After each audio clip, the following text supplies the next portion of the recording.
Hello, my name is Jan Stentoft Albjørn, and I'm professor in supply chain management at the University of Southern Denmark. My name is Per Freitag. I'm professor in industrial marketing at the University of Southern Denmark. This video abstract is concerned with our paper in European Business Review of the paper Evidence of Lean, a review of international peer-reviewed journal articles. First of all, we would like to give you a little bit about the background of this paper. In recent years, we have seen that the concept of lean has been used in many different sectors. First of all, it was popularized in 1998 by the famous book of The Machine That Changed the World, coming from the manufacturing sector.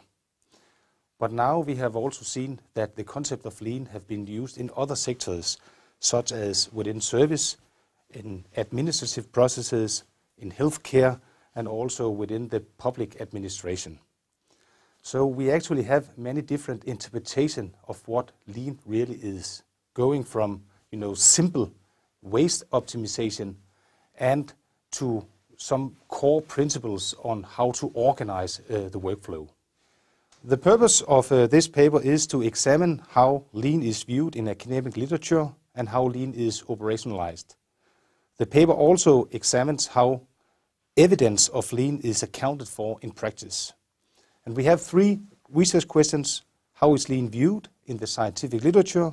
How is lean operationalized according to scientific research articles? And how are the effects of lean, the evidence, accounted for in scientific research articles?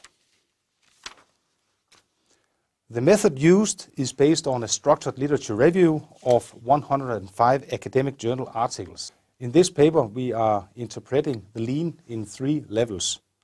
First of all, lean can be concerned with the philosophy, the core idea, whether either it is to reduce waste and or to develop customer value.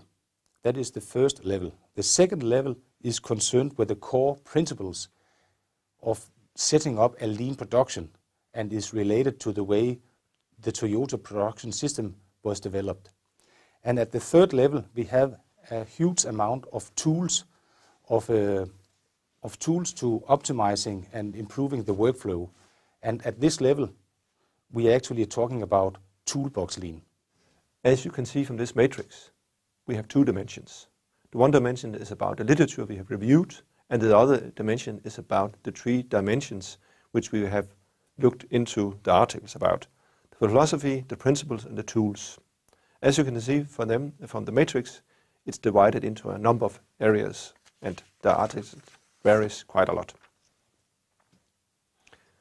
As you can see from this matrix about the preconditions and the definitions of lean, it's quite interesting with regard to how much definition has been used.